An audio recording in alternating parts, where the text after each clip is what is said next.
Fellow Kenyans, thank you for listening to me this far. The seventh struggle that I'm coming to wage war against is 3 ills. The ills of bad governance, tribalism, and national discord. Building a cohesive nation and society based on the foundations of justice and fairness to all is one of my presidential missions.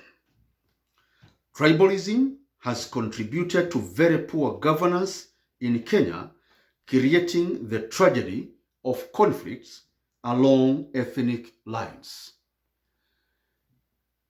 Tribalism has seemed difficult for the Kenyan leadership to overcome. I plan and am committed to overcome the scourge of tribalism in Kenya.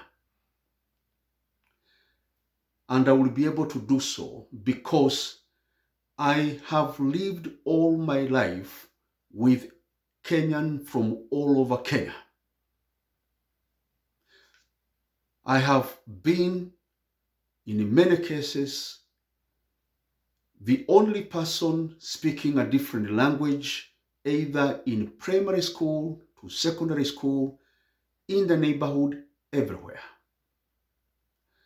I consider every Kenyan the same. I have never had in all my life a tribalistic leanings. And I come to realize that there is always a sense in many people of ethnic leanings, something that does not ring deep in my heart, because I consider all Kenyans as Kenyans, and I consider everybody first and foremost as a human. So I come with certain unique upbringings in my life. Fellow Kenyans, leaders have organized us in blocks of tribes, matuta ya kikabila. Tumefungwa matuta mara nyingi na viongozi. Huyu ni mtu wetu, yule ni mtu wenu, na mambo kama hayo. Wametufunga hivyo, matuta ya kikabila, ya Wakikuyu, ya Waluya, ya Waluo, ya Wakalenjin, matuta ya Wasomali. Tumefungwa matuta, hiyo ni matuta ya watu wa pwani, right? Mijikenda na wale wengine. Matuta ya Kikalenjin. Wametufunga matuta hivyo. Ati ni support mimi kwa sababu wewe ni wa kabila langu. Unapoenda kumuoppose, unasema unaweza kunioppose namna gani usupport mtu wa kabila lingine. Hivi ndivyo viongozi wametufunga. Eti usisupport mtu mwingine kwa sababu ni wa kabila lingine. So, tumefungwa matuta aina hiyo. Tribes becomes the major organizational and rallying call. Elections in Kenya are simply ethnic competition rather than issue-based competition. Na mwesikia, juzi watu wakisema for the last few years, viongozi wakisema, nyinyi watu kwa kabila yangu, zaeni. So basically, instead of having issues, tuje tuongee mambo ya wewe unaleta kazi ngapi hapa Kenya, unaleta factories ngapi hapa Kenya.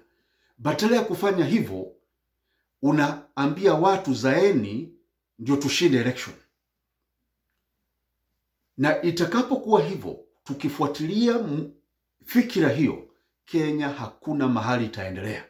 Tutazidi kuwa maskini, kwa sababu kuleta maendeleo katika taifa inabidi kuwa na mtu aliye na maono na anataka kuleta maendeleo. Atachaguliwa kwa sababu ya maendeleo yenye ameleta, record of development. Lakini hapa viongozi wanatuambia msichague watu kwa sababu nyingine, lakini chagueni sababu huyo mtu ni kabila yako. Kwa hivyo muzaane, ndipo mmoja wenu akisimama mchague, badala ya kumchagua kwa maendeleo yenye ameleta. Kwa hivyo huyo mtu akichaguliwa, akiwa rais, akiwa MP, akiwa senator, hakuna maendeleo ataleta, kwa sababu ya kumchagua si sababu ya maendeleo, lakini ni kwa sababu ni mtu wa kabila lako. Kwa hivyo Kenya hakuna penye itaenda.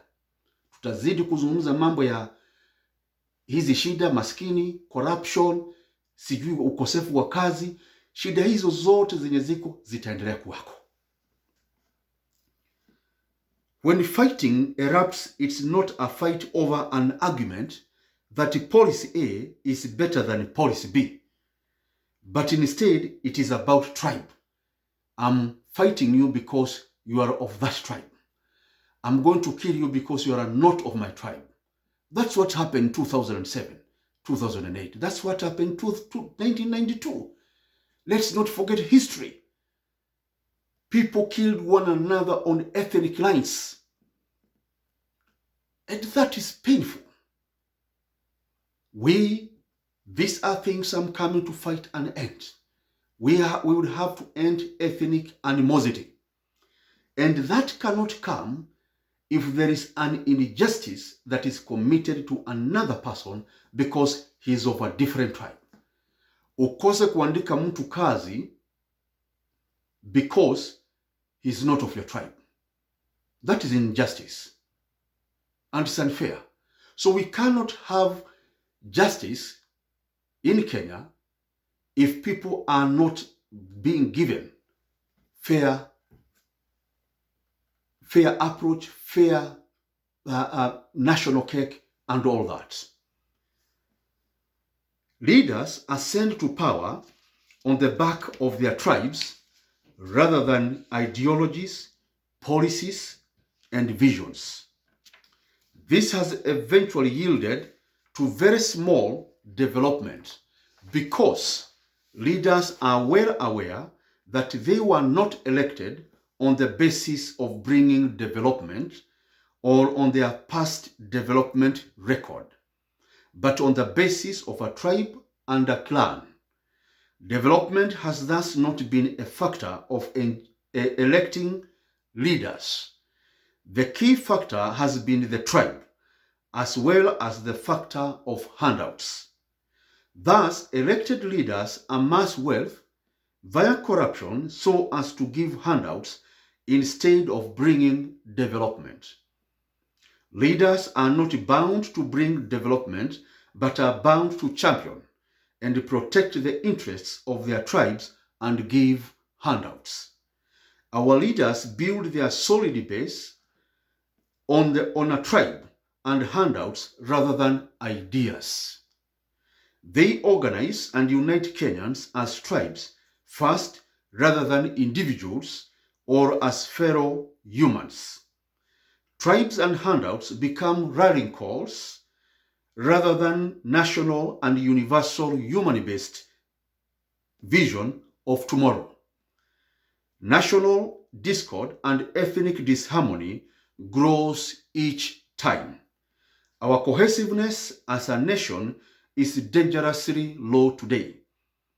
When ethnic animosity erupts, as in 1992 or 2007, 2008, the consequences have been dreadful. The power of tribe is unleashed for very negative reasons and outcomes.